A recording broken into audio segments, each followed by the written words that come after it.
आणि आता बातमी आहे सयाजी शिंदेंनी केलेल्या एका वक्तव्याची, त्यांच्या इच्छेची।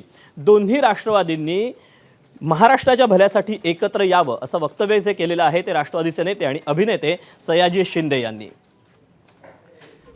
अजितदादांची इच्छा या दोन्ही राष्ट्रवादींनी एकत्र येऊन पूर्ण करावी असं सयाजी शिंदेंनी म्हटलंय।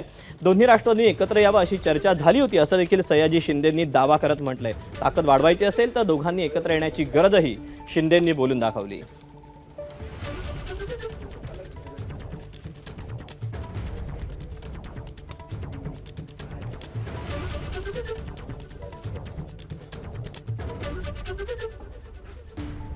मला असं वाटतं की महाराष्ट्राच्या भल्यासाठी दोन्ही राष्ट्रवादी एकत्र याव्यात आणि खरं तर अशी चर्चा झाली होती, बोलणं झालं होतं ह्या निवडणुकीच्या वेळेला, प्रचाराच्या वेळेला की आता एकत्रच येणार आहे, एक काय त्याला फॉर्मॅलिटी राहिली आहे। असं असताना हे असं अचानक काहीतरी व्हावं हे महाराष्ट्राच्या दृष्टीने फार वाईट झालं।